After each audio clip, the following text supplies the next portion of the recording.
За эмчээгийн сэдэн болгон 100 жилийн яваг тэмдэглэх энэ санааг бол дэмжиж байгаа.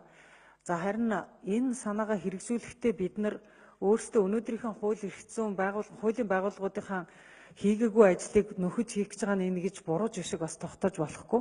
Тэгэхээр би энэ дээр бол тогтоолын төслийг уншиж хагаад надад юу харагдаж байна вэ гэхээр энэ прокурорын байгууллага дотор байгаа хүний эрхийг зөрчдөг Бермудын гурвалжин шиг тийм ангал байд юм байна л гэдгийг би олж харж байна.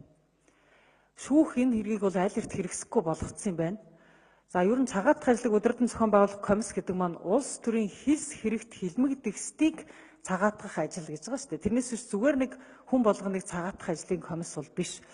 Тэгэхээр улс төрийн хилс хэрэг гэдэг зүйл байх ёстой. Тэр улс төрийн хилс хэрэгээр шүүхээр хүн шийтгүүлсэн байх ёстой. Тэрний дараа бид нар цагаатгадаг. Бүхэл 30-аад оны цагаатгалууд тэгж явагдсан, 60-аад онд хилмигдсэн хүмүүсийн цагаатгал тэгж явагдсан. Хэрвээ Цэдэн Балгааг цагаатгана гэх юм бол улс төрийн хилс хэрэгт тэр хүн хилмигдээд шүүхийн шийдвэр гарсан байх хэрэгтэй гэдэг байхгүй юу? Гэтэл тийм шийдвэр гараагүй шүүхтэр төр одоо Цэдэн Балгыг тойрон хүрээлэгчдийн хэрэг гэдэг хэргийг цагаатгацсан юм байна. Юу хэрэгсэхгүй болгоцсон юм байна. Өөрөөр хэлбэл хэрэг байхгүй байхад шүүхэр тэр хүнийг хэрэгтэн гэж тогтоогоогүй байхад прокурор одоо ултар бүх юмыг хураацсан гадаадд зорчих эрхийг хасцсан, эх орондоо ирэх эрхийг хасцсан ингээд ерөөсө прокурорын хийсэн ажлыг бид нар өнөөдөр энд ярьж байгаа байхгүй. Тэгэхээр одоогийн прокурор 25 жил тэр ангал хүний эрхийг зөрчдөг ангал нь үргэлжилж байсан байна шүү дээ. Одоо өнөөдөр цагдаа дээр хэрэг нь хэрэгсэхгүй болсон хүний хэрэг, шүүх дээр хэрэг нь хэрэгсэхгүй болсон хичнээн хүний хэрэг прокурор дээр ийм Бермудын гурвалжин руу ороод ингэсэн байж байгаа бай, ийм буглаа ер нь хэр зэрэг байгаа вэ гэдэгт санаа зовхоц ийм факт гарч ирж байна. Тэр Цэдэн Бал сангийнхны оруулж ирсэн энэ санал нь харин манай 25 жилийн турш хоримтлагдсан прокурорын хүний эрхийн зөрчлийг л илчилсэн ийм л хэлцүүлэг болж байна гэж би өнөөдөр харж байна. Ийм учраас өнөөдөр бид нар улсын хурлын тогтоолоор прокурорыг тэг инг гэж тогтоол гаргах нь утгагүй юм.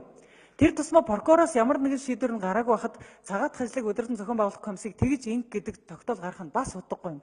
Өөрөөр хэлбэл бид нар хүний эрхийн зөрчил хаана байна вэ гэдгийг олж хараад тэр байгууллагын тэр хүний эрхийн зөрчдөг практикийг бид нар өөрчилж, хуулийг бид нар өөрчилж өгөх ёстой болохоос ш өнөөдөр бид нар тэртээ тэргүй шүүхээр цагаатгагдсан хүнийг дахиад цагаатгах гэдэг тогтоолыг бол бид нар өнөөдөр гарах ямар шаардлагагүй юм аа. Харин энэ хүнийхэн ойг тэмдэглэх гэдэг энэ одоо санаагаа үргэлжлүүлээд энэ ойг тэмдэглэх ажлыг зохион байгуулдаг эзэнд нь өөрөөр хэлбэл зөвхөн засгийн газарт чиглэлэл өгөх ёстой. Бидний бүрэн эрхийн хүрээ бол тэр л байгаа. Харин бид нар өөрсдийнхөө бүрэн эрхэд байхгүй зүйл рүү хэтэрхий их орж, хэтэрхий их одоо хайртай одоо удирдагчтай хайраа зарлах, хайраа илэрхийлэх гэж байгаа нэгээд бид нар өөрсдийнхөө одоо ардчилсан тогтолцоо, шударга ёс, хуулийг дээдлэх зарчмаа бас гажуудуулж болохгүй. Тэгэхээр би гишүүдийн бол энэ сэтгэлийн хөдлөлөөр сайхан гарын үсэг зурсан 30 гаруй гишүүдийг бол би сэтгэлийн нь бол үнэхээр үнэлж байна. Гэхдээ бид нар энийг бол арай жоохон ухаалгаар хийж чадах юм бол бид нар нэг юм уу хоёрхан залттай маш товчхон тогтоол гаргаад бусад энэ хэрэггүй залтуудыг бол бид нар энд оруулах шаардлагагүй. Энийг бид нар энд оруулснараа өөрснийхэн үр хүүхдэд гай болно. Яг гэвэл бидний үр хүүхдүүдэд асуудал учрахад улсын их хурал дээр очиж ижил тэр хэрэгэн шийдвэрлэдэг, прокурор хизээ шийддэггүй, шүүх хизээ шийддэггүй ийм болчихвол яах юм. Тэгэхээр зэрэг бид нар ийм байлгаж бас болохгүй. За нөгөө талаас бол энд бол хураагдсан цолыг буцаа олох гэдэг өгүүлбэрүүд бол зөндөө байгаа байхгүй.